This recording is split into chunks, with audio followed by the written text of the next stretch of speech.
Welcome. How are y'all doing? Oh yeah, wide awake. I hear that out there. Okay. My name is Leanne, for those of you who are in Faith's class, and I am delighted to have this group of panelists to be with us tonight. They are people that three of the people I have worked with for multiple years and one couple years.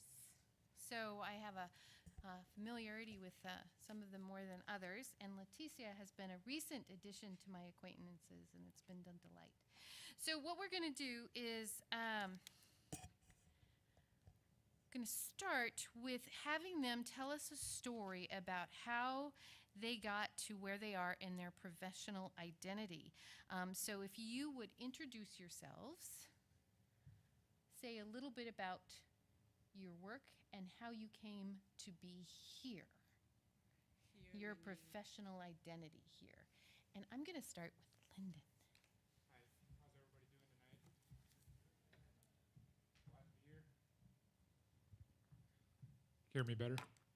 That's easier. All right, my name's Lyndon Pease. I'm a civil engineer at Moore Engineering in West Fargo. I've been there for 10 years now. I'm a graduate of NDSU, School of Mines in Rapid City, South Dakota, and Bismarck State College in North Dakota. I knew I wanted to work with engineering. I was always good at math and science. And I knew I wanted to work on flood control projects, so like dams and levees and diversions. So that's how I came to Fargo at NDSU, and as everybody knows around here, there's flooding issues. So that's kind of how I became into my professional identity. I like what I do. I work a lot, probably too much. But for the most part, I enjoy what I do. And I work with this guy a lot too, so we started almost about the same time. Hi, my name is Kurt Lisney. I work with Lyndon. I'm a water resources engineer at Moore Engineering in West Fargo. Similar to Lyndon, I went to NDSU, so that was good, I guess. That's a lot of who I am. Before I went to NDSU, I was the opposite of Lyndon. I had no idea what I wanted to do. I was at Fergus Falls Community College, which is now called M State Fergus Falls, bunch of hyphens and letters. So I was taking business, history, criminal justice, psychology, and accounting, and so logically I transferred in engineering. I have no idea how it happened. But I ended up at NDSU in engineering, and I'm very glad that I did. I grew up in Page, which is a tiny town about an hour northwest of here, and I graduated from Hillcrest Academy in Fergus Falls, Minnesota. So I went there my junior and senior year.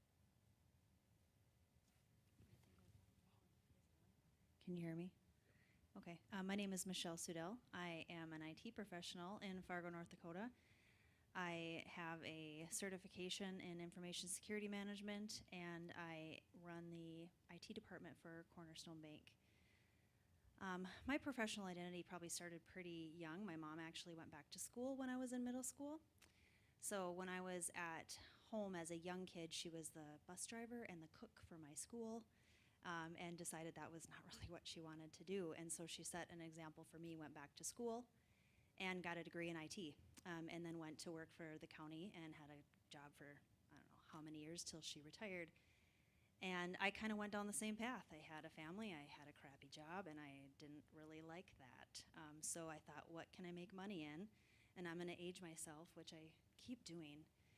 But in 2001, when I was in my 20s, and I had a 2-year-old, I went back to school for IT and got a degree, and then started working, and then got another degree, and then I'm thinking about going back and getting another degree. So I don't really stop. So my professional identity might be I never quit keeping moving ahead on learning. So. Hello, I'm Leticia Mizero Herurud. I live in West Fargo. I am originally from Burundi and came here as a refugee. I have an undergrad degree in English literature and linguistics from the University of Burundi. And I also have a master's degree in management from the University of Mary. So I'm currently an independent consultant in intercultural competency development and diversity, inclusion, and those things. So how I got here was that my job ended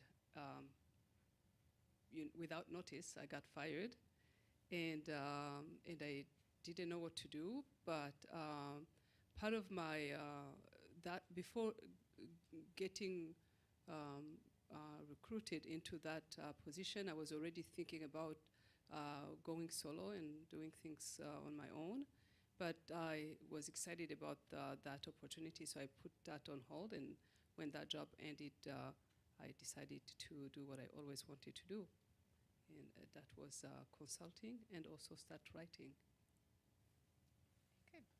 So the next general question we have, and Leticia, if you would kick it off for us. In your journey, what obstacles or challenges have you overcome, and what enabled you to overcome those challenges? For me, it's transitioning from different countries, living in different countries. I've been a refugee 4 times at different stages of my life, starting from age 5. And so for the first couple countries, 2 countries, my parents were the people making the decision, but it was still an adjustment for everybody.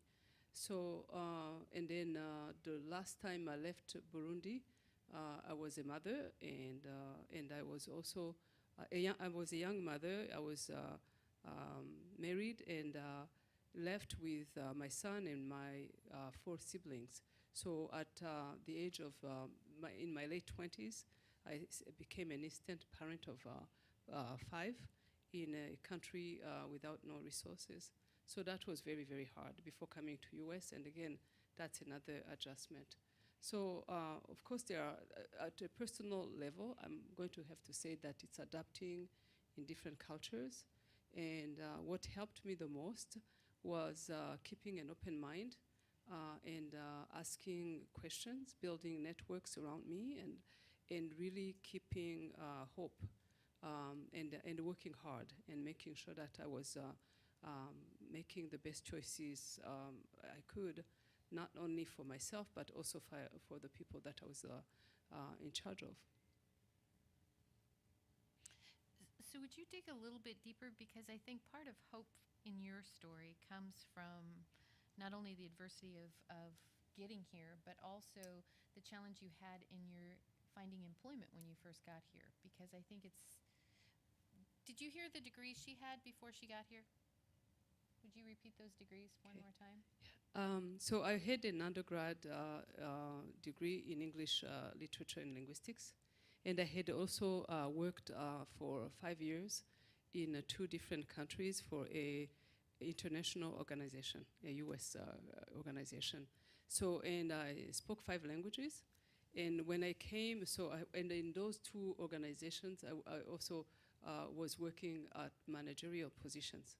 But when I came here, when I was talking about the challenges, I thought maybe more personal, but I guess professional also means, personal, I guess. So when I got here, so I spoke very good English. I could read and write at an academic level, and but we had been told as a refugee not to expect our degrees to transfer right away, and by the way, it never transferred really. It was a very challenging world to navigate in itself. But so I was mentally prepared to start at an entry-level job, but I didn't know that that it was going to be very, very difficult to get it. So my first application was at a hotel doing housekeeping, and after the interview, went home. I was told to go home, and they were going to call me. So they told me that I was not qualified, in those words. And so my next job application, yes, I didn't know if I was, should. That story before, and So, and for me, so even the way she said that was very devastating. So maybe saying, I have somebody who has done housekeeping, longer than you have, or maybe does not require any training. I don't know, but she could have said, I have somebody ready to go.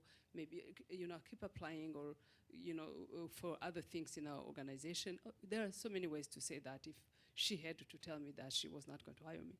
So the second job, because by this time I'm like, oh my gosh, what am I going to get for a job? So I went to a grocery store, and I applied. I did not dare apply for a cashier position, but I wanted to be the person to put the groceries in the bag, so a bagger. So, and I knew that I could say paper or plastic, So and right, I could have, right. So and I didn't get the job either. So my friend told me that there was a factory where nobody gets turned down, and it was a meat processing company that has since closed, Federal Beef. And for people who know me, two things that I can't stand: blood and cold. And this was like a position where I would be standing in this like walk-in freezer packaging meat, and I didn't get a job. Remember, nobody gets turned down. So I didn't know what to do, but actually, when I went home, I didn't know whether I should be happy that I didn't get a job, because I didn't know how I was going to handle, like those two elements that I can't stand really, or if I should just be sad that I got refused a job at a place where nobody gets turned down. So eventually I got a job working night shift at Cardinal IG, which is a window making factory.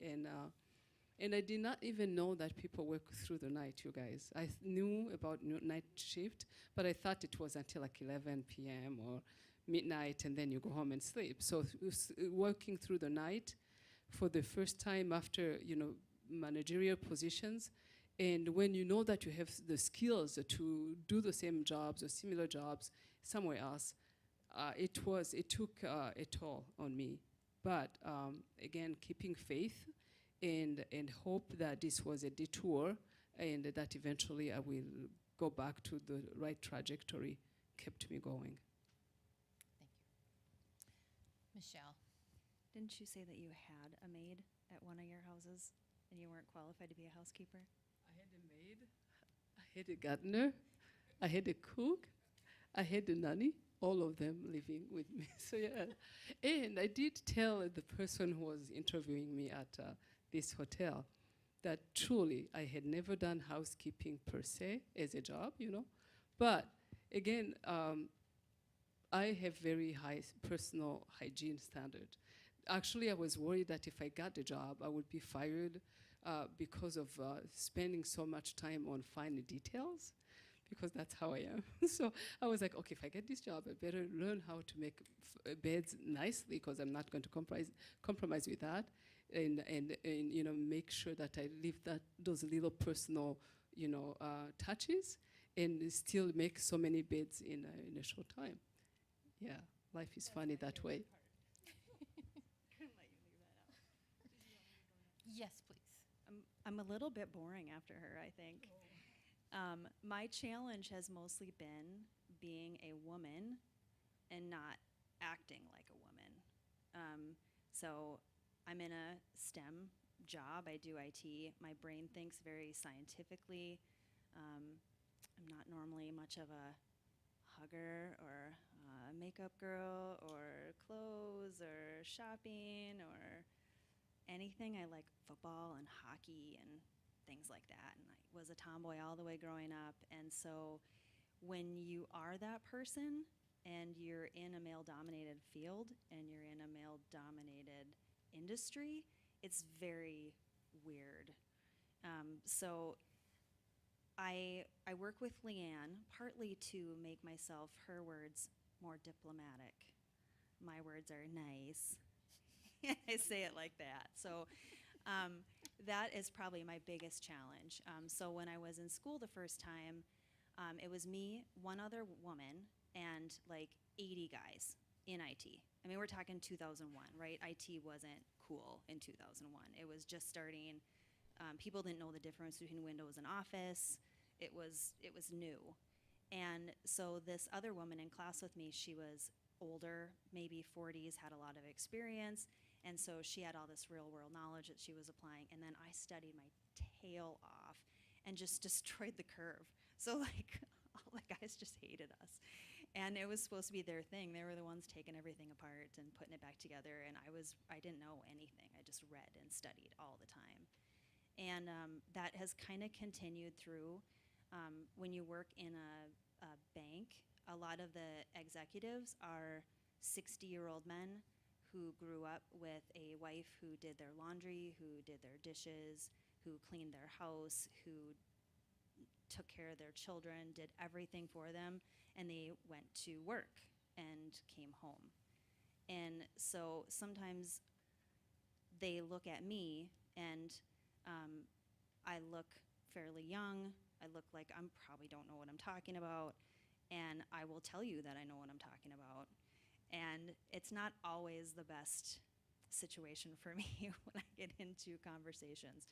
So that's probably my biggest obstacle. If I could have been born as a guy, I would probably be like running a company somewhere, or maybe even running the company I'm at. Maybe. So there are some challenges with gender biases that people have, just not by any meanness, but just what you grew up with and what you think is normal and what you see around you all the time. So that's kind of my biggest obstacle. And I don't have a maid. I can help you please. Now that I've mastered the art. Could you restate the question? You bet. In your journey, what obstacles and or challenges have you overcome, and what enabled you to overcome them? So I can't think of any huge obstacles. School always came pretty easy. I got a job right out of college, so that stress wasn't really there. I think one thing is in the profession we're in, we're a consulting engineering firm, and that's really competitive. There's 10 other firms in town that would love to take our clients, take our jobs, take everything. And that's also what drives you. That was what makes you better. Competition is good. So I think our obstacle, or at least the obstacles I've had, is we're pretty young firm, and so you kind of have to learn a lot on your own to stay competitive.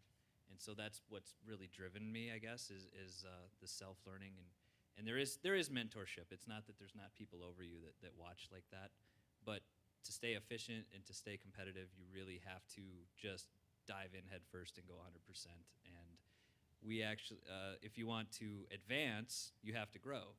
So I felt like we've done a really good job of growing and creating opportunities for young staff to move up. And Linda and I have been huge beneficiaries of that. But we work with a bunch of competitive people that really want to drive that growth. So I wouldn't say there's huge obstacles, but that's the one I could think of is consulting engineering. It's competitive, and you gotta sign up for it. So. All right. Most of you probably look at me and probably confused if I'm a white guy, if I'm Hispanic, if I'm Native, if I'm Chinese. I am Native American. I grew up in southeastern Montana. I'm a member of the Crow tribe. Absalica is what we are. And so I grew up in a community that half the people didn't work. There was just no jobs. I kind of lived just off the reservation, like 5-minute walk, you're on the reservation. So the town I grew up in is 3,000 people. A lot of drugs. Meth is big nowadays, but back in my day, it was a lot of weed in families and friends, and a lot of alcohol. So a lot of the friends, one year I'd have a group of friends and they'd go out drinking and get in trouble, and I knew I just couldn't hang around them anymore. So I'd get a new group of friends. And so that was prevalent around me a lot. You know, you hear about unemployment nationally is like hovering at 6% or something, or 5%, or whatever the number is. Like I mentioned, half the people, it's like 50% unemployment where I grew up. So most people just don't have jobs. There's just no jobs available. You don't have that economic engine. And so I grew up on top of that. I grew up in a single-parent household. Um, just my dad. My mom was kind of in and out of my life when I was younger. And so we lived in a small apartment. My dad was a math teacher, and he was a basketball coach. And so we probably lived in an apartment that was a quarter of this size of this. It was a one-bedroom. Kitchen was right next to the living room, and then there was one bathroom. So really frugal means growing up. So you really had to pinch the pennies. So I remember one time I had friends, and they had the cool shoes, the Jordans. And we knew we couldn't afford $60 pair of shoes or $100 pair of shoes. So that was probably 10 or something. And we went up to the mall in Billings, it's about an hour away. And I was pretty excited because it was basketball season. I was going to get some new shoes. And we were looking around, $100 pair here, $75 pair here. And we walked into Payless. Didn't know what Payless was. And I picked up a pair of Adidas, and most people know, you got the 3 stripes on the Adidas. Well, I got the pair that had the 4 stripes. Didn't know. Went to school the next day, just super proud of my shoes. They were like $12. And then the kids started making fun of me. And so it kind of puts it in perspective in that way, You definitely appreciate what you have. Now, fortunately, I've got 4 kids. I've got a fiance. And I can get my kids the Jordans because I can afford that now, the stuff I didn't get to get. When I got into high school and even in middle school, I ran a lot of cross country and track and did a lot of basketball. So sports was big with me. And so that work ethic, just run a little harder, run a little faster, work on that jump shot, work on the dribbling. And that carried over to school as well. I studied hard. And today I'm still not the smartest person. You always got that friend or somebody you're jealous because they just get everything. They're so smart. You don't have to study that hard. I was the kid that had to study twice as hard, stay up late, all-nighters through college. So that was some of the challenges I grew up with. And then probably one of the biggest challenges I grew up with is when I was a junior in high school, I did lose my dad. And it was during basketball season. I was kind of running around with some friends I probably shouldn't have and kind of getting in trouble a little bit. But all of a sudden I was by myself. And the apartment that we did live in, I had to pay with Social Security. So that was my income. At that time I was like $600 or $700. So rent was $300. I had a car that I inherited from my dad with $50 insurance. Go out to eat Taco John's or Pizza Hut. I was on a budget and I was by myself. And I finished like that. My mom would check on me maybe once or twice a week. But for the most part, I've been on my own since I was 17. And it's been like that through college. And I had kids when I was young. My oldest boy is actually a senior in high school at West Fargo High. And I had him when I was I guess it was a sophomore when I was in college. So kind of going a long ways around. Those are some of the challenges I've grown up with, and that's common where I grew up with. So, you hear a lot about the teen pregnancy. I was 20 when I had my first son. Fiance, she was 19. So we were pretty young and having to study through college and get over that. And then, of course, we had more kids. And so now it's the challenge of running around, taking them to appointments and practices and school and parent-teacher conferences and just balancing that with work gets to be a challenge, but definitely worth it. So, having said all that, I'm so super fortunate. When I lost my dad, I had cousins that didn't have either parents. We'd go out to lunch during school, and we'd open campus, so we can go to like the local grocery store, little gas station, and get like 2 hot dogs for $1. I had cousins that didn't have no money at all, and they would try to steal hot dogs. And so then I'd loan them $1, 2 hot dogs for $1. So I always knew that I realized I had it really good because I did have a great dad, but somebody else has always got it worse than you do.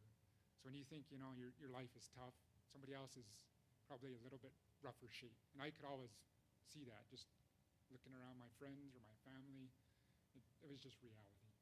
So biggest thing is probably appreciate what you got and cherish every minute. Thank you, Lyndon.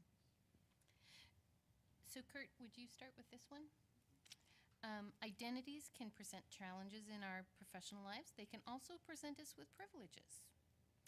Would you talk about your experience with disadvantage and privilege based on your social identities and how you use those? And I think for you, I think you do feel grateful and privileged. Yeah, knowing so you. I was talking to Faith earlier about this, she was teaching me about privilege and just a little bit about that. It's not something I've ever really thought about till recently. Leanne sent out some of the questions. I was like, I better think about this a little bit. I've never really thought about, I am a white male, I am privileged. I haven't put much thought into that. But I knew really, really young that I was privileged to be in a family with two parents, with two sisters, and my parents both went to college. And I knew from age 4 I was going to go college. That's just what you do. I knew young that was very, very blessed. That was, I guess my life was kind of, the direction was already there. I kind of knew what was going to happen. And the word privilege didn't come to mind till recently, but that is a huge privilege because I had friends that they didn't have that. And Linda's talking about somebody else has it worse for sure. I had some friends with some pretty tough lives, and I knew I was fortunate, and I was always there for them, and I knew they'd always be there for me. That's the biggest privilege I can think of is I realized that very young, and I was well aware of that, of how fortunate I was, and that not everybody has that, and your life can go a lot of different directions based on what happens when you're starting really young. As far as not feeling privileged, the only time I've experienced not feeling privileged in engineering school. Okay, I was at North Dakota State University. I'm a white male. That is certainly not a minority at engineering school. And applying for scholarships, I never would get them. And I would see who got them, and I get it. They would go to, a lot of women would get the scholarships, and that was fine. They were well qualified. But sometimes I felt like I was so common, and I was talking to my advisor. He said, if you go to grad school, you'll probably go for free because they needed some more Americans in the grad school at the school he had went to. And I was like, that just kind of hit me, like, this is really interesting that this even exists because fortunately I grew up not thinking about those things. So as far as privilege, I guess I'm thinking about it more now, and yeah, I knew I was pretty lucky early on what I had and how I was raised and the situation I was brought into. Michelle, how about you? I kind of echo your family life. I had both my parents. We were middle class. I grew up here in Fargo. I had everything I needed. I never went without a meal. I always had clothes. I always had school supplies. My parents were what I called cheap. My dad likes to say frugal. And so he wouldn't buy me the name brand clothes or the name brand shoes. And I mean, when you're 13, that is a disadvantage. As you mentioned, it is a big deal when you're the one at school who has the Payless shoes or the Kmart clothes. And so those were my real struggles growing up. And, you know, when you're in them, they feel so big. But when I look back at it, it's like I was expected to go to college. And my first opportunity at college, I just screwed it up. I didn't care. I didn't go to class. I didn't do my homework. And I ended up on academic probation my first time that I went to school. And so that became a big disadvantage later when I decided I didn't like my dead-end job. So stay in school. But I went back, and when I went back, I wasn't on my parents' dime the second time. And I also was very motivated. I didn't want to make, and again, this is a long time ago, but it was like $8 an hour at a job, and that was my full-time job. What can you pay for with $8 an hour? I'm not really sure, but I couldn't do it. So when I went back to school, I was married, and I had a 2-year-old, and I got divorced. So then all of a sudden I was a single parent, and that has its disadvantages as well, especially when you're in a job where they want you to work overtime and they want you to be flexible and they want you to be able to do all this stuff, and then it's a detriment that you have a kid and that you're responsible.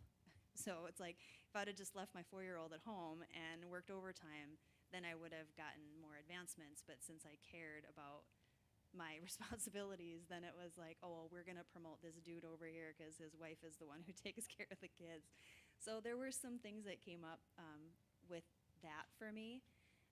And then one of the things that I realize more as I get older is my father is probably my biggest advantage and my biggest disadvantage, because he is so conservative and old school that if I try to start a conversation, and I would not use the word privilege because that, I mean, walls up.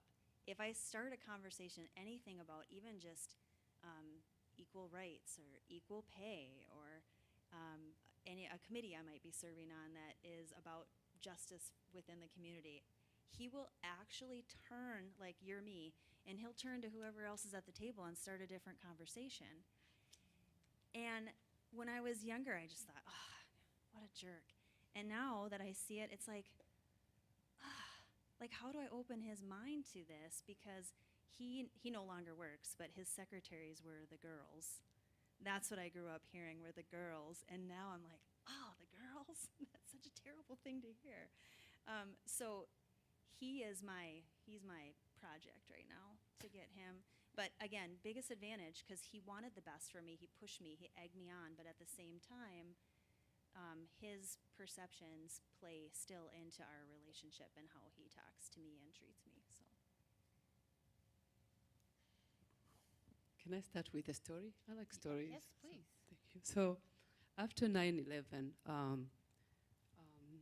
and at that time I was going through a divorce, and I had separated from my husband. I had an infant daughter and a 6 years old son, and so I was in between jobs, and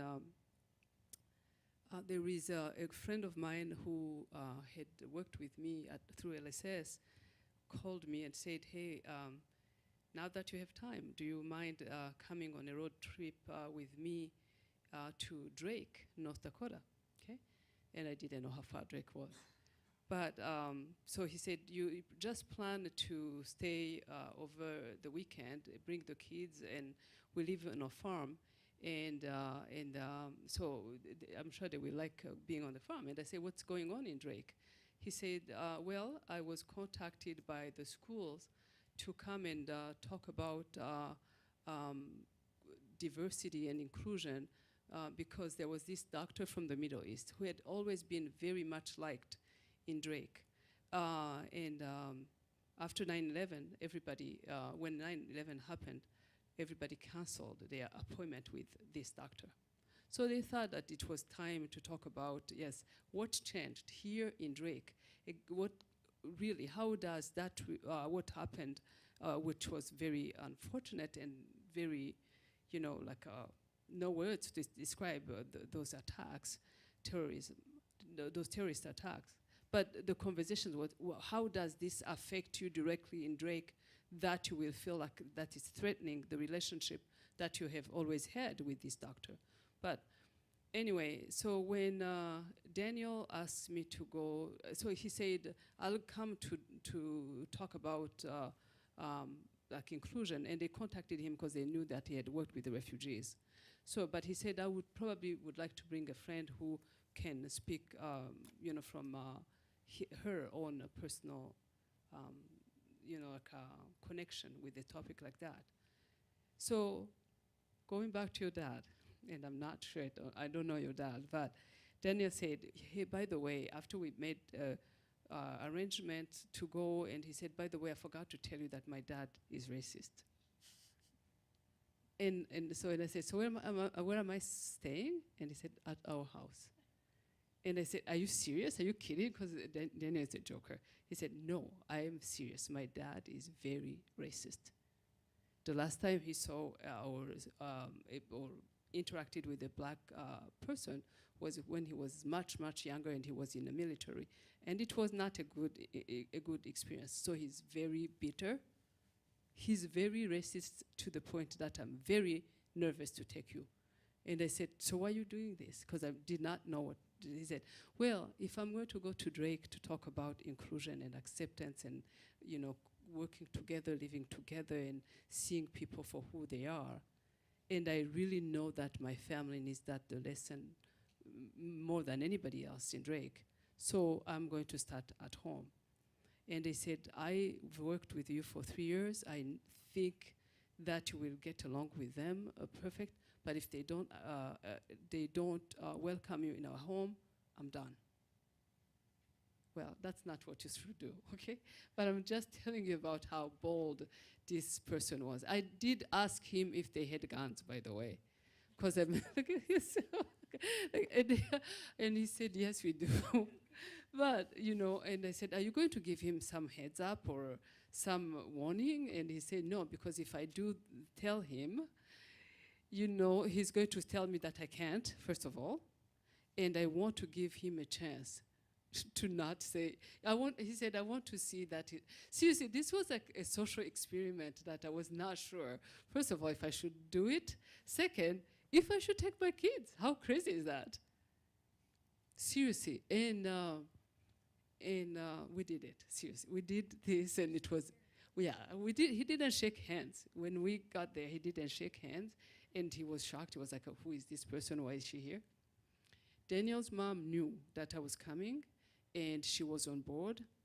And she really didn't say anything to the father. But anyway, we ended up having the best weekend with this family, you guys. So the next, actually, I have pictures of me in the kitchen because I had offered to cook an African meal. We ended up staying an additional day, and I cooked African meals, and I had my baby on my back, and it was almost like, wow, how do you do that? But it was very interesting, but it was scary. But anyway, identity. And as you were talking about that, I thought, oh, she's going to be fine, especially with children. Oh. You take them to a farm. There isn't a farmer out there that I know, that I've met, who doesn't love kids and who wants to teach them. And I would say, oh yeah, you were golden. There was no problem. Yeah. He would have to be mean to his core not to Yeah. have welcomed you. And North Dakota Nice wouldn't allow that, so. No, it was unbelievable. My kids actually had the best experience with this family because they have never seen like a real cows or like a milking cows, and mom ended up babysitting as Daniel and I went to do this presentation. It ended up being a community event that made the papers, so it was all around a great experience. But maybe the kids saved the whole. I think the point makes sense to me. So I can't, can I quickly maybe talk about identity? Yes. But I can't think of a time when I wasn't aware of my identity.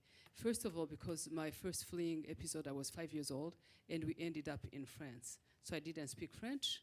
I didn't look like anybody. So that was the first country where we fled to. And so I remember, I remember vividly, like maybe because of the time of the year and the school pictures were like during the same month when we got there. And my brother and I were the only black kids in the whole school.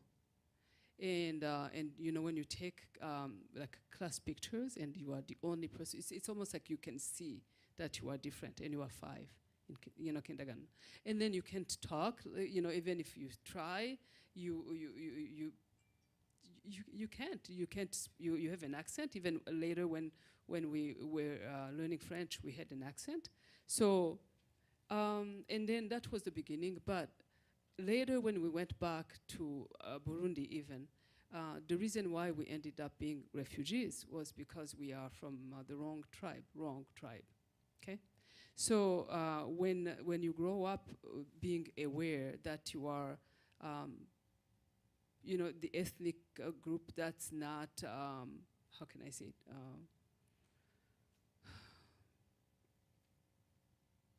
You grow up feeling like you are less of a person because of circumstances that you couldn't control.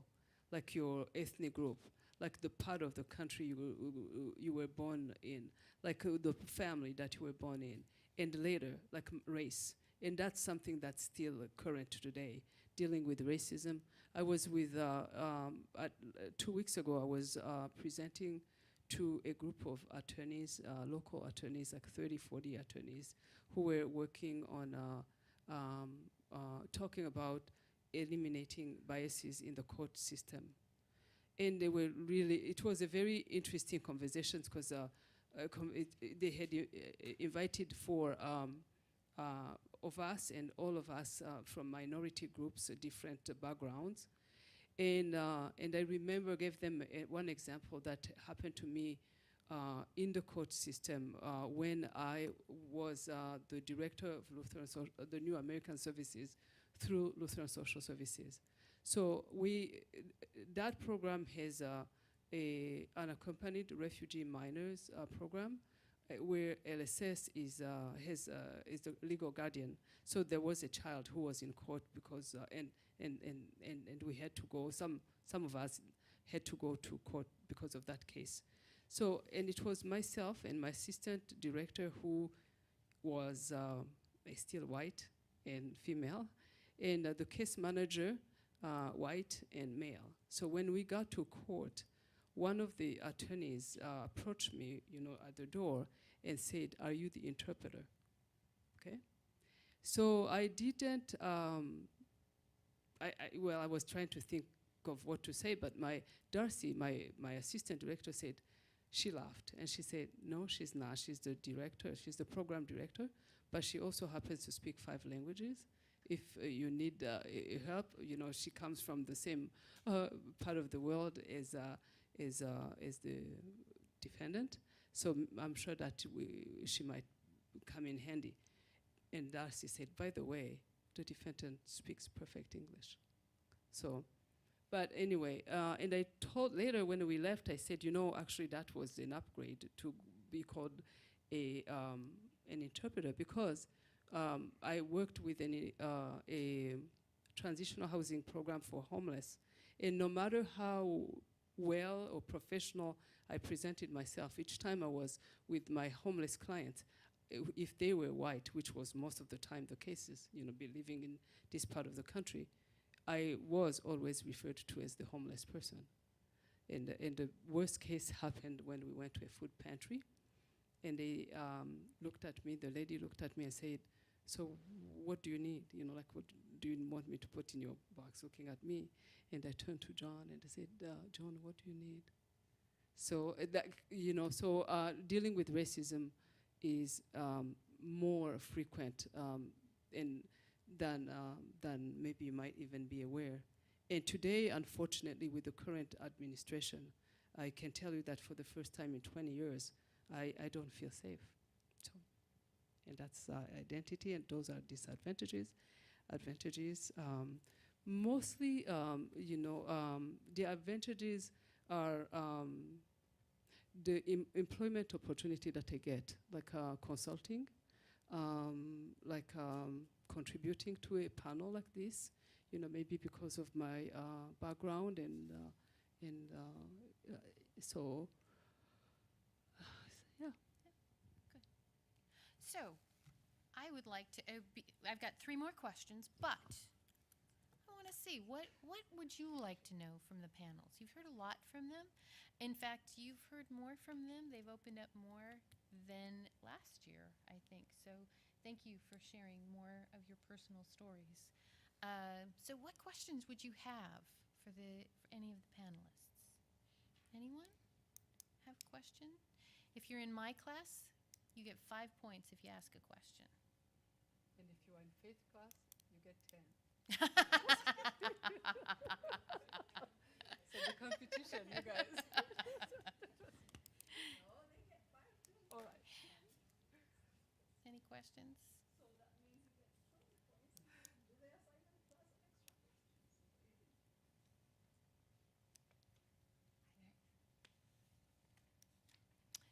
Sean.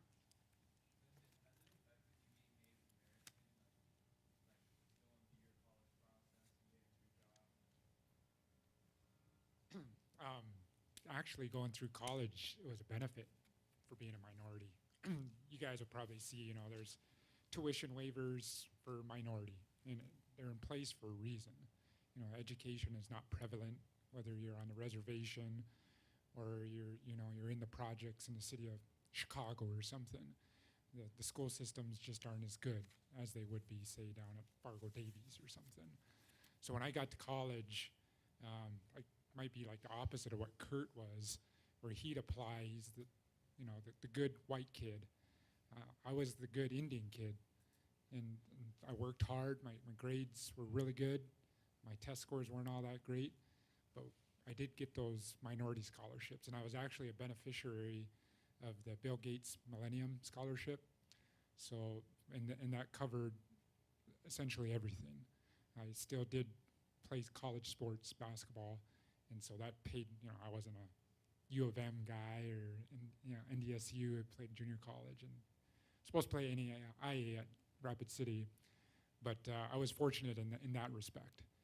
And then when I get to my professional career, I kind of just see myself as another dude, another employee. We send women out to job sites. We send white guys, black guys, whatever it might be. And so when I go out wherever I'm at, a public meeting, I go to a lot of meetings. In fact, I was in meetings all day today. And when I speak, I'm just another dude. And so I don't see it as an issue. I don't have the perspective of somebody else, of the common folk around and what they think. More often than not, I think it's more just an age discrimination. I look young. I'm in my mid-30s. So when they look at me, I don't have enough gray hair yet. And so you get the perspective of he doesn't know what he's talking about. He doesn't have the experience. He hasn't been through the ringer. But I've been at enough public meetings where you get cursed at and pointed the finger at, and I'm well educated. I know what I'm talking about. So it's a little unique of an answer, probably a longer answer than you were looking for, but that's kind of my perspective. Good question. Thanks for asking. Can I add just a little bit to that? I would say anybody at our office has never thought of Lyndon as anything but one of the guys, But, so he did help us educate a little bit on just how we speak. So it's a common phrase to say, let's have a powwow and talk about it. And nobody ever thought about that. We just thought, okay, that's a meeting. Well, Lyndon educated us that that's a very sacred and important thing. And by speaking like that, it mattered. Those words mattered, and that bothered him.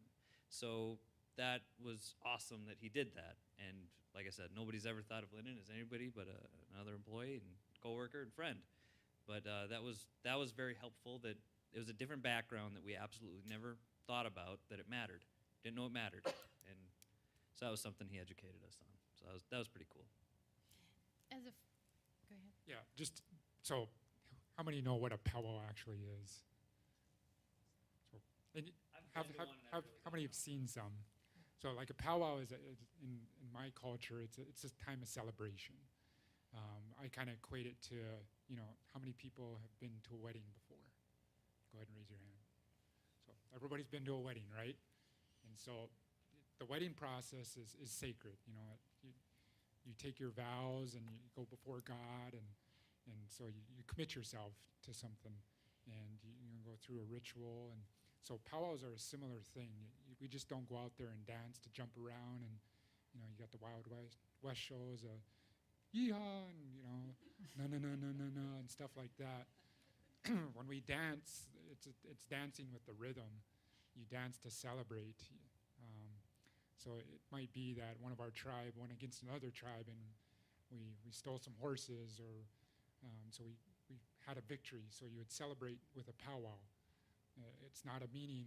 It's a time to get together. And I grew up dancing. I'm a Crow traditional dancer. My kids dance, and so to me it's a sacred ceremony. You just don't go out and dance. You have to have a naming ceremony before you dance, and you have to have prayers, and typically they'll have a special song that's been passed down through your family, and they'll sing that song for you with the drum. So it's just not somebody just making up words. There's a lot that goes beyond powwows. So I would just recommend if you hear somebody say that, just acknowledge the fact that it shouldn't be said. And since I brought that up a year ago, and people say it all the time and just in passing, they really don't understand what it really means. And so people catch themselves and then they quickly apologize to me. And that's okay. That's okay. You just don't understand. So Lyndon, you expressed that just a year ago. What made you comfortable enough to be able to talk about it at that point? Because how did you come to do with that? Yeah, well, I think it just started, I kept hearing it more and more, and it was just out of context. And then people would kind of joke and say, yeah, we need to get together and have a powwow on this. Yeah, we need to get together and have a powwow. Or there's too many chiefs, not enough Indians. Stuff like that to somebody who doesn't know anything about the culture seemingly is, okay, that makes reference to we just need to have a meeting. But to me, I grew up dancing. We dance. Every year we go through a ceremony where we pray for 4 seasons. It's the, it's the summer, it's the fall, it's the winter, and the spring. And so 4 directions is very important to the Native community. And so you'd go through prayers and you'd go through sweat lodge, you'd smoke the pipe, the tobacco, and you'd pray, similar to what Christians do to God. God in Native American is everywhere. It's kind of similar to Hinduism, where everything is sacred, whether it's a river or it's the mountains, obviously people, things like that. So it's just different perspective. So I think it got to the point where people were just saying it out of context too much, and it got to the point where it kind of got irritating. And so I said it to a group of probably, I don't know, there's probably 50 people there or something. CEO, Yeah. everybody. And I've had all the way up to our upper management say it after that fact and then come back and apologize to me. Because again, it's just kind of habit. So Thank you. Other questions? Yes.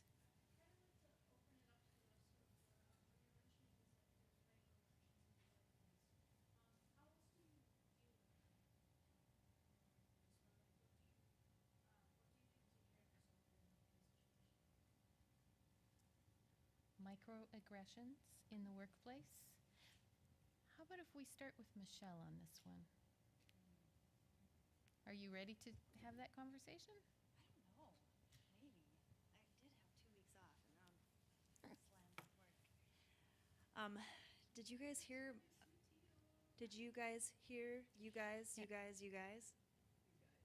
Did you hear that when we've been talking? Does everybody say you guys all the time? What about us chicks? What about you all? Or what about everyone? Or what about not you guys? Because I'm not a guy. So, and I'm just as important as all the guys in the room. And so is every other chick in the room. So that's like my least, I hate that. And when I say I hate it, like, I mean, I really hate it. I think it's making me angry right now. The other one that happened this week or last week, and it kind of goes back to what you were talking about, is the coach for the Vikings, Zimmer. So-and-so went off the reservation in his public interview after the game, and I just went, what?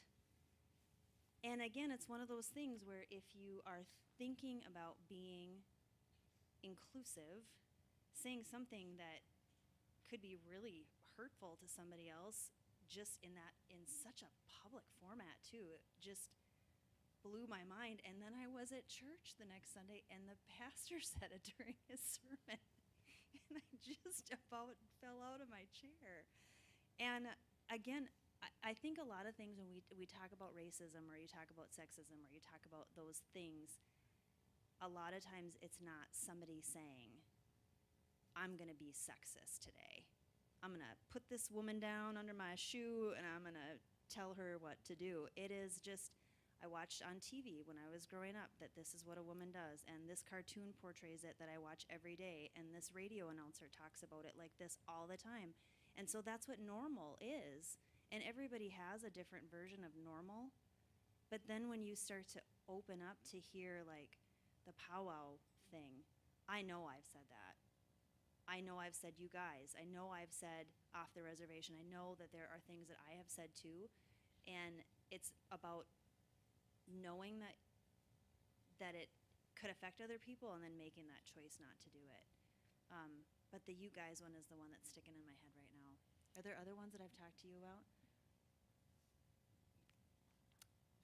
I can't think of any at this moment. My question is, what do you do to take care of yourself? Because that was part of the question too. Was how Yeah. do you take care of yourself when you feel that? Because you guys is probably an obvious. That's a word that comes at you, but I think I have to be careful because she's a client. So, um, I think part of the struggle that I've heard you talk about is it's not necessarily words, but attitudes and maybe the labels they put on you as being adversarial, not diplomatic, tactless.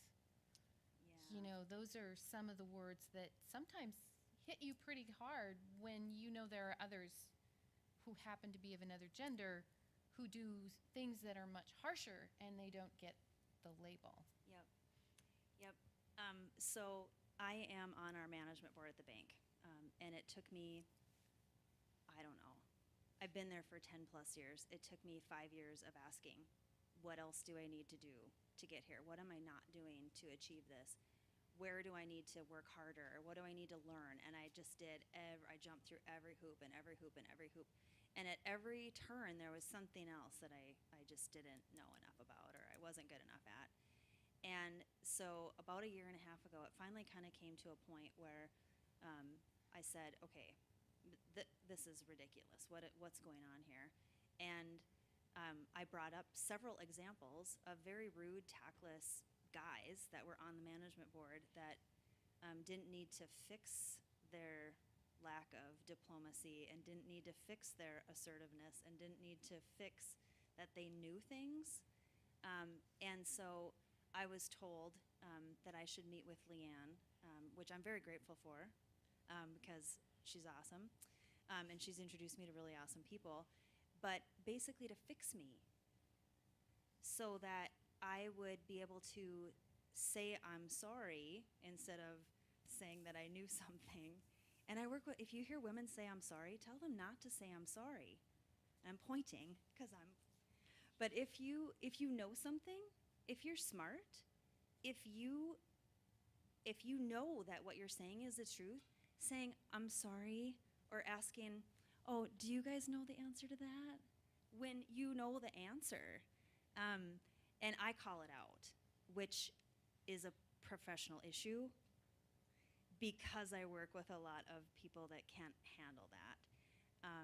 So I don't know how I handle it because sometimes I go absolutely crazy. And then some days I think, you know what? You can't fix the world. I can be an example to somebody else. I can take a step to realize, okay, I did do something that I didn't really need to. I was really pushy or I was really aggressive, and I could tone that down when it doesn't violate me. And I have some pretty strong lines of what violates me, so I won't take steps that I don't think are right for myself. Even if they might be right for Leticia, she might be fine with it. But I've had individual conversations with women in my workplace and men in my workplace about things that they've said or things that they've done that could influence our younger generations to keep doing the same thing. And I don't know if I've made a difference, but if one conversation has made a difference for one person and that goes to anybody else, then I feel pretty proud of what I did. I think mine's more of a consciousness. So I supervise a pretty large group, so I have a pretty high level of self-awareness of what it means, what you say matters, how you treat people matters, and I think I try to be very careful. And I told Leanne this one time. I grew up with 2 older sisters. I didn't have any brothers, and being the little guy of the family, my sisters took care of me, and that was pretty awesome.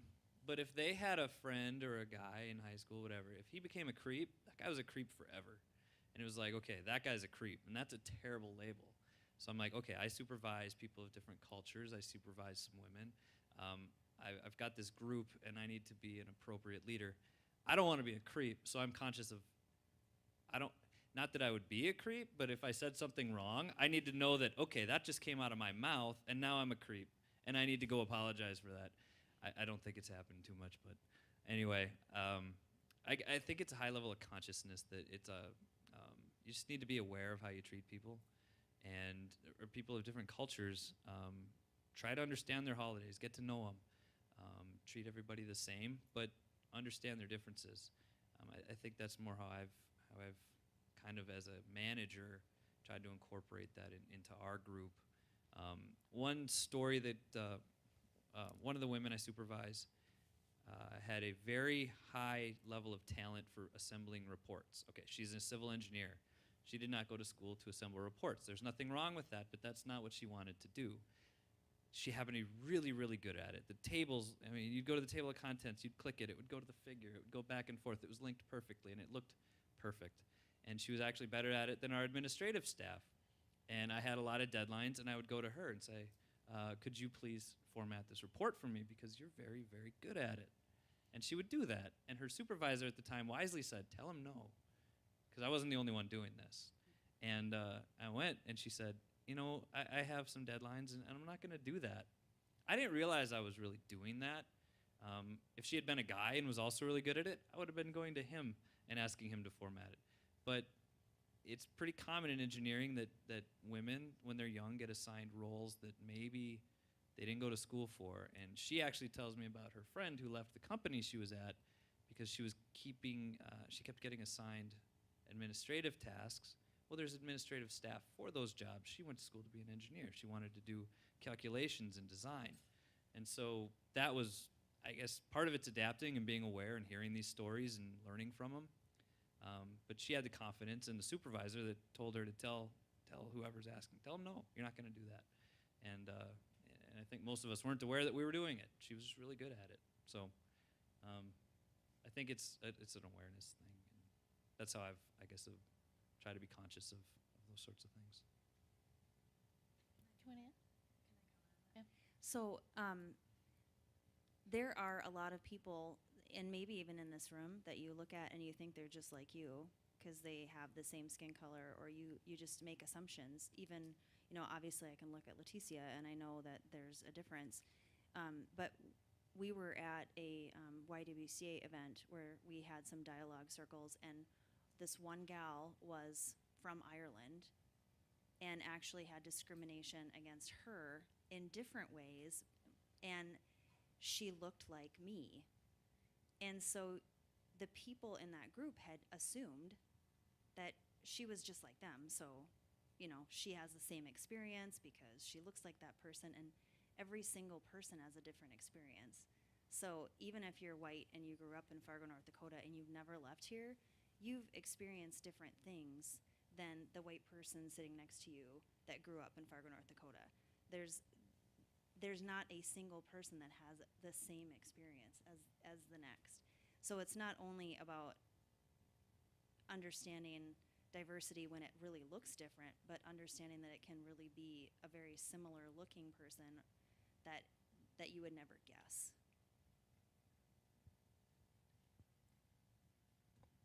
So when I talk about microaggression, first of all, as Michelle said, there are many things that I also say wrong. So I think it's we all have to be aware of what we say and how we say it, so we can all learn. We keep learning and read and interact with other cultures and just make it a deliberate commitment and lifelong commitment as well. So, when you think about how we grow up, we all tend to see the world and interact with the world through a monocultural mindset, the dominant culture that we grew up in. But then when you add like our family, like what kind of conversations did you grow up hearing at the dinner table, whether it's at home or grandparents or in those circles where it's like intimate and trust is there? What kind of how do people in your circle describe others, like people who are, like, let's say, black, different race, or different skin color, or different religion even, you know? And how about people who are on welfare, or people who are of a size that's larger than, you know, most, or too small? So when you think about all those biases that we grow up listening to, and you know, years after years, and sometimes you don't even know how many or how much biases you have, because it's almost like it's normal. So, and you know, but there is a time when you have to own your beliefs. There is a time when you have to, you know, really set yourself apart from some of the things that you don't think that are respectful or inclusive, or you have to make your decision, you know. So that's and those are things that once you make the decision and once you decide to keep learning about others, those biases will shrink, hopefully. But there is also the task or the challenge. What do you do when you go home and you have had different experiences, maybe through travels as well, people that you met here in college or other places, and you hear the same messages or rhetoric that are derogatory about other you know, other people who look or dress or worship or, you know, behave differently. So that's where really I think, to me, that's where leadership comes in. That's where you also assert your who you want to be in a polite way, respectful way, and maybe start slowly find ways to share what you've learned and what you believe. In my case, most of the microaggression that I get is about my English. So I was in Bismarck a week ago, and maybe not a week ago, maybe a month ago. So, and it was at a women entrepreneurs annual summit. So, and I was one of the presenters, like at the opening plenary, and there was this this person who she didn't come to the first hour, the first couple hours. She came after the break, and there were breakout sessions. So I was sitting with her, and there was at this table, and there was a group assignment. And so we started talking, you know, like, hi, you know, before going, doing the assignment that we're given. And then she said, your English is good. You have good English. So, and usually that's what I get, and it's a compliment, but I don't know if I should say, so is yours? Or, so is yours, or, oh, thanks. Do you want to buy my book? So I usually try to use humor, but at the same time, it's very awkward. You know, it's very awkward. What do you say? You know, yes. And I always say, well, I usually say Fargo. When you say, where are you from? And there was this discussion where this person was like, I was trying to place your accent. And I said, oh, I'm sorry, South Fargo. So, South Fargo. So, but then I said, yeah, but this person was so nice. I suppose you're trying to ask me where I originally came from, or my parents, or something. I say Burundi. And you know, so we ended up having a good discussion, but really, it's very awkward. Yeah, because. Other question? 5 points, guys. I would grab those 5 points. Oh, there we go.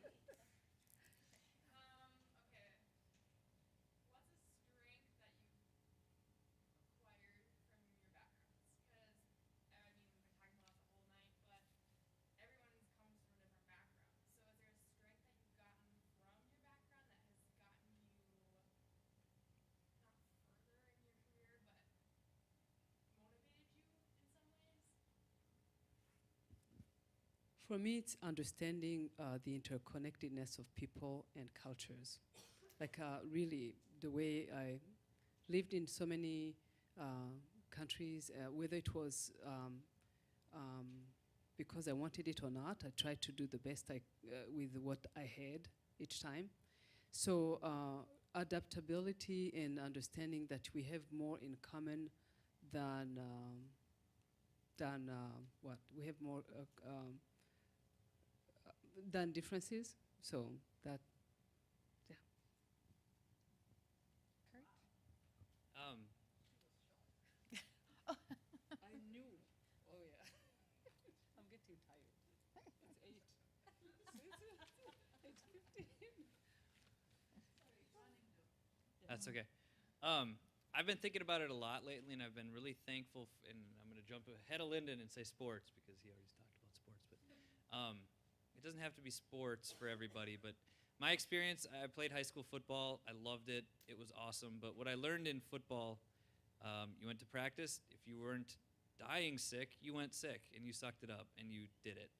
And you played hard, and you gave it your all because there was a team depending on you.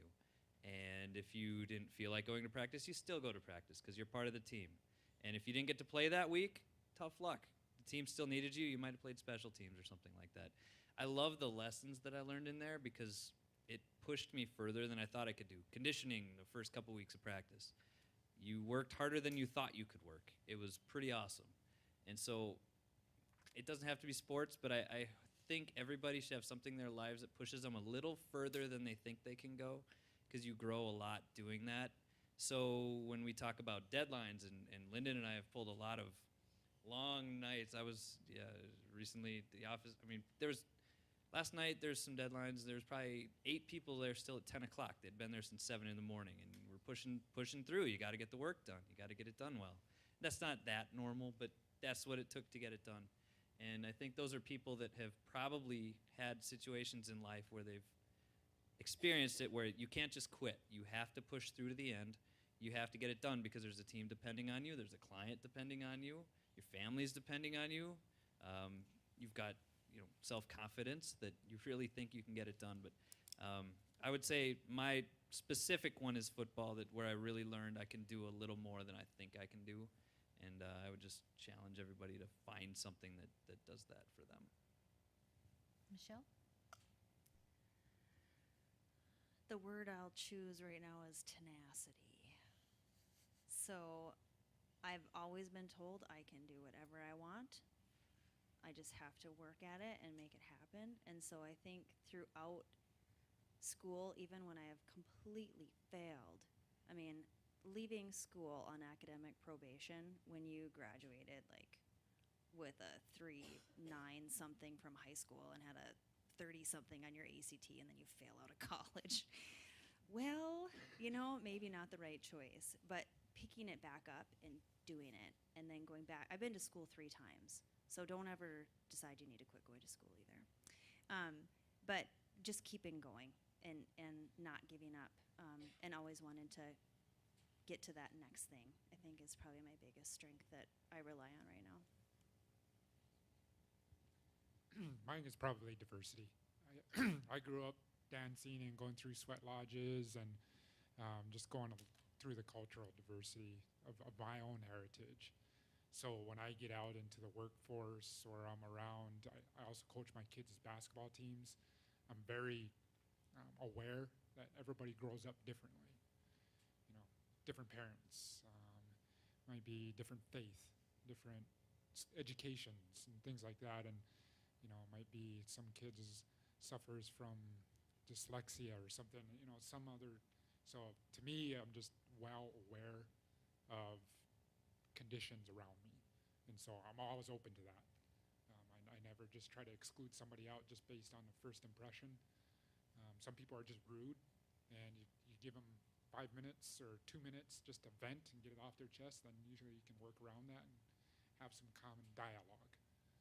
It's the same thing with kids when you're working with them. They might not open up right away, but you kind of give them a little time, and they start to develop a little bit, and it's a similar thing. So I think the strength is the diversity.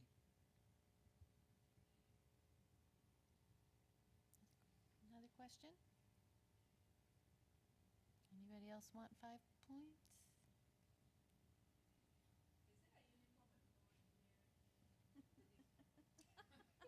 Blue shirts pretty much every day. There are different shades of khaki. I was checking the song. Our colors, He does have fancy socks. it's true. Our colors are blue, but this just happened. I don't wear a sport coat every day. I was at a diversion meeting all day today, and actually like a month ago I showed up in just my more engineering shirt, and everybody had suits and ties, and I was like, the guy didn't have anything. I was like, didn't get the memo. So grabbed a sport coat this time around, and I didn't wear a tie. Kurt just always looks good to begin with, so that's his excuse. But blue is our color, but we don't have uniforms. So, Lyndon, would you tell us? I think one of the most interesting things that I've learned is about Lyndon's culture is from his story of Chief Pleniku, and I think it's a fascinating story, and it sets the context, I think, for what we have to learn from other cultures, even when we live right next door to those cultures. So would you share that story with us, please? Yeah, I sure can. So, everybody grows up with heroes, whether it's your dad or your mom or your uncle. Maybe your grandpa fought in World War II. Maybe it was Michael Jordan, or Arthur Ashe, or whatever it might be. Somebody else you looked up to. So in my culture, the elders are always respected. And it's like that with any culture, you meet your grandma, your grandpa, and you always give them the time of day, and you're very respectful. And that goes a long way in my culture as well, just that level of respect. And the elders usually guide the tribe, and it's still like that today. I mean, our governments are similar to what a city council might be, or a president. We have chairmans and things like that. But if we go back, say, in the 1800s or early even 1900s, we were still kind of living in the teepees. We had horses, and so the lifestyle was quite a bit different. You don't got the cars, you don't got the internet, and so you're living by the means of the land. You hunt for your food. We go deer hunting 3 weeks out of the year, hoping to get that big buck. When I go hunting, it's the same thing. But it's also to get that food. And so understanding that culturalness of how you grow up and really respecting the land is so important to who I am. Probably the same thing for you. So when our youth, and again, I'm setting the stage to the 1800s, early 1900s, our youth a lot of the time would go out on what they call a vision quest. And, people might jokingly say, oh, I had a vision, something like that. Well, when in my culture, it was something that you went through. And it wasn't, you just thought of something and dreamt it that night. I grew up in a lot of mountains opposite of the Red River Valley. And so the culture was, you had a lot of buffalo, you had a lot of elk, you had mountains, you had streams and rivers. So there's a lot of diversity there with the culture. And so the young boys, whether they be 8 or 9, or maybe 11 or 12, they go to a mountain and they would fast for days. They wouldn't have anything to eat or anything to drink. And they'd sit on the top of the mountain, and they'd sit there and they'd cut themselves, and they'd really try to make themselves vulnerable to Mother Earth. So then Mother Earth would come to them and show them what their life would be for the rest of their life, what their vision would be. And so there was one kid who ended up being one of our greatest chiefs in my tribe. And he was probably 11 or 12, and he kept going to the mountain, him and his friend. And they'd walk days, and they'd be up on the mountain for days. And it'd be summer, 90 degrees, and nothing to drink, nothing to eat. And he was getting frustrated. His friends kept having their visions, and he'd go and he'd ask Bodagdia, our God, he would ask, why don't I have my vision? Like, he's getting frustrated. And the other kids would make fun of him. you're not getting yours. And so at one point, though, he finally did have his vision. And I'll kind of try to explain it. It's something that I was told when I was a kid. It's actually in a book. And so when he went to the mountain, he finally had a vision. So again, he's 9, 10, 11 years old. You know, he's not 20 years old like maybe some of you are, kind of got a better understanding of life. And so he's sitting there on top of the mountain, and all of a sudden an old man comes to him, and he's at the top of the mountain, and he takes him down the mountain into the river valley, and there's a creek there, and there's a house. This is before houses are even built. Again, we're still living in the teepees. And they're sitting in the house. And in the horizon, there's mountains, and there's buffalo everywhere. And they're sitting in this house, and you can see it from the windowsill. And it looks like it is, like it's supposed to be. That's the current life. It's great. And all of a sudden, there's a black hole in the middle of where all the buffalo are. And the buffalo start to go in that hole, and they keep going, and they keep going. And all of a sudden, they're all gone. And then all left is the trees. And next thing you know, there's a storm that comes through. You know, maybe you think of it like a hurricane or a big thunderstorm. And it whips through the land, and all the trees are knocked over. Everything is destroyed. There's no more trees. There's no more animals that are around. Again, the buffalo have disappeared. And what he does see, though, is there's a tree, just one single tree, and there's a little yellow bird. And that yellow bird is a chickadee, and I'll come back to that. And then out of that same black hole where all those buffalo disappeared into, now there's a different creature coming out, and there's more of them, and they're coming out, and they sound different. They have spots on them. They start to have different types of tails. The tails are longer. The horns are different. Some are black, some are brown. And he's confused. The kid is confused, and he asks the old man, "What is this?" And the old man is silent. And so he doesn't get it. He wakes up from his vision, and he goes back to the tribe. And again, it kind of explained how the elders are well respected. And so it's our leaders to 9, 10, 11 years old. And he goes up to the tribal leaders, and he explains his story. He doesn't understand what it means. And one of the other things that when he was up on the vision, I mentioned that the old man took him to this house. And he didn't understand who that was. So he started to explain the story again of how the buffalo disappeared, and a storm came through and destroyed all the trees except for one. And there was a chickadee there. And then all of a sudden, all these new creatures came, and they were different from the buffalo. And so the tribal leaders told him, they said, Plenty Coup is his name. Plenty Coups. So coup is like when you counting coup would be kind of like a war act.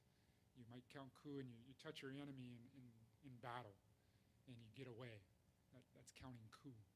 Or you steal a horse without them knowing, and you get away. That's counting coup.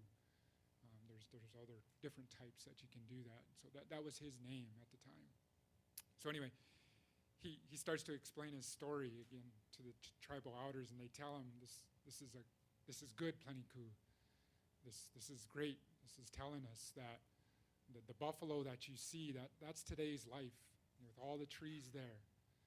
And he said this storm that came through and wiped everything out, and all that's left is this one tree. That storm represents the white man.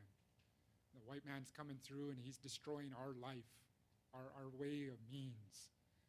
And that one tree that's sticking there, that tree represents our tribe. And to resist change, if you resist change, it's going to further destroy our tribal life, our people. And that little bird that you see, that's your medicine. And what medicine typically is it's something that you can count on. So if you went to war, you would ask that your medicine be with you. So typically you'd have a medicine bundle or something. And so it would be something that would be sacred. And so that chickadee, that little tiny bird, represented his medicine that he would use in battle when he would grow older. And so they continued to tell Pleniku, he said, and all those creatures that came out, we've actually seen those. We've seen them coming off the boats, off the river with the white man. And they call them cattle or cows. And now they're on the landscape. The buffalo are no more. It's the cows. And they said that old man that was guiding you and showing you this from this house, that's you, Pleniku. That's you when you grow older. And as he would tell this story as he grew up, and he became one of our big chiefs, as actually one of our last chiefs, he was told by that old man that he'd never have kids. And when he had this vision, and that actually came true. He tried to have kids. He had maybe 1 or 2 different wives, I forget. But all them things came to fruition in his lifetime. Again, when he was having that vision, the lifestyle of going out and living on the land was the way you did it. And if you resisted change, our people, I wouldn't say that we were totally 100% with the white man, but we weren't like some other tribes that totally resisted it and battled to the end, because we recognized that it was a formidable opponent that no matter how hard your warriors were, how hard they worked, and the other side had guns, and there was just more of them. They were trained, and they had different means and just more means to essentially wipe out a society. And so what really ended up happening is it directed the tribe to work with the white man. Otherwise, if you resist that change too much, your total lifestyle would just be eradicated. And fortunately, obviously you go through the treaties, and I'm not going to sit here and say everything was perfect after that, because it's not. We had a lot more land than we do today, but we are fortunate where we have over 2 million acres. We've got 3 different mountain ranges, 2 big river systems, a lot of rangeland. So when I go home, I hunt, and that's a place where the mountains are sacred. That's where the elk come down and the deer come down. That's where the water comes from and the snow. And so it's all important. So that's the story of Plenikus. And he also had a big influence on education. I don't know if I've explained this before, but one of the great quotes he had as he was one of our leaders, he said that with education you are the white man's equal. Without it, you are his victim. And so he really recognized the power of being educated. And so I think that's one of the great benefits that I'm a result of that. My grandpa, my dad's dad, was a principal and a teacher and a coach. My dad was a coach and a teacher. And I'm not a teacher, but a coach. But now I give that opportunity to my kids. Like Kurt kind of explained, and Michelle, college is expected when they were growing up. To us, it was expected for me, but I had a lot of other family on my mom's side that none of them went to college. And so for my kids, it's darn right it's expected. They're going to college. There's just no other option. Education is so important. That's the story of Pleniku's vision. Thank you. So, one last word of thought about diversity and values and that you would like this group to take away. I'll be last because I'll go first because it's easy.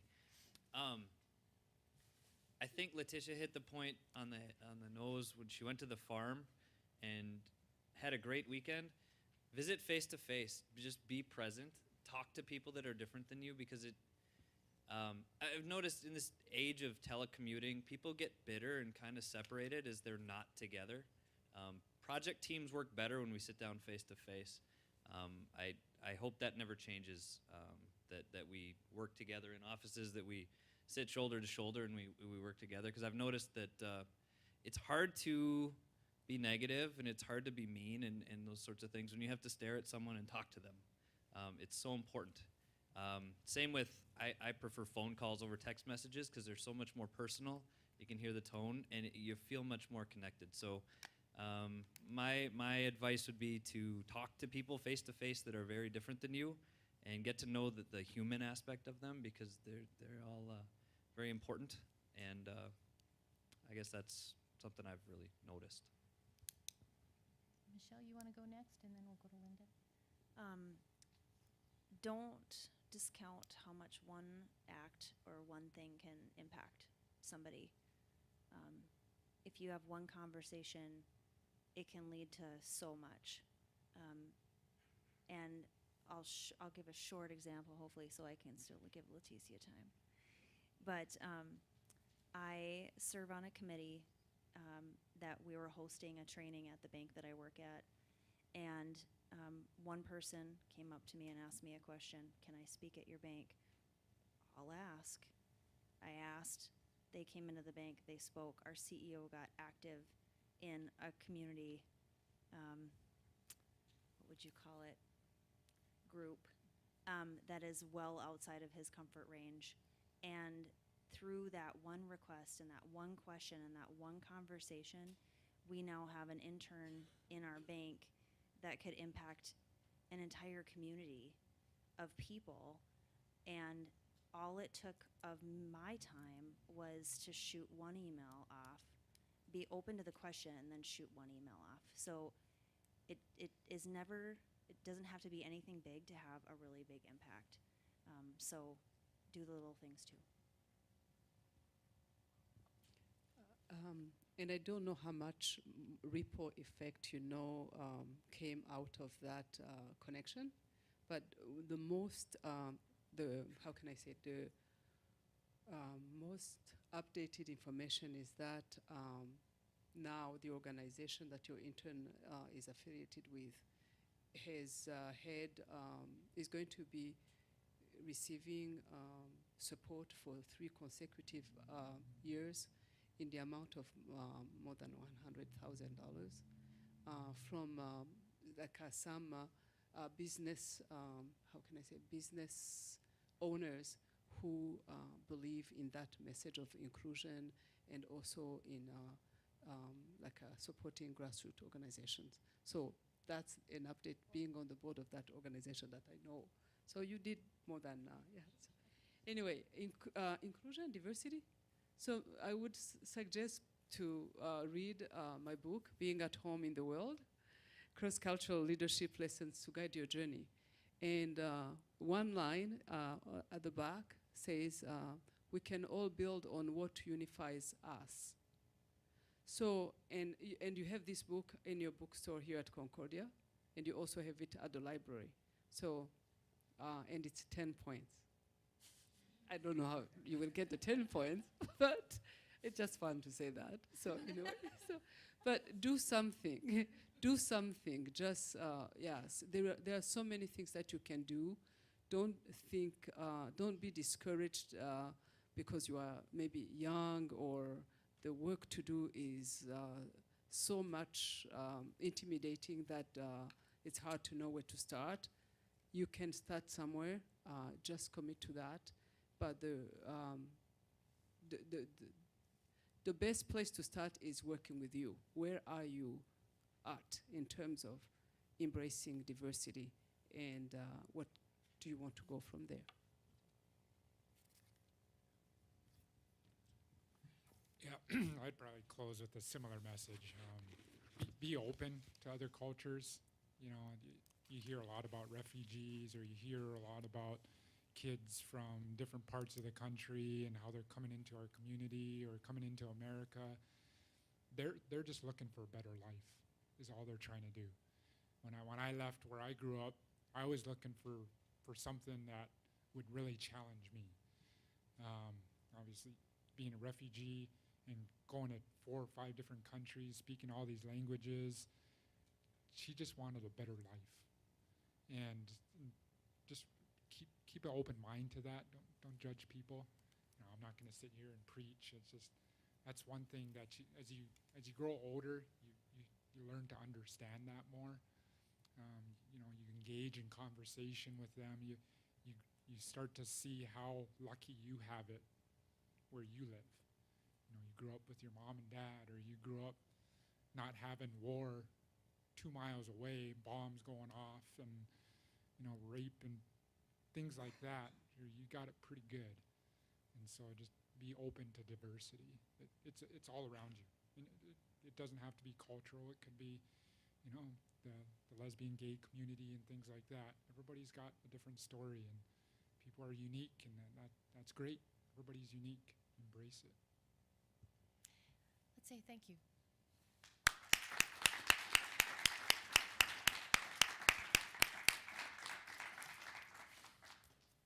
Any last words, ma'am?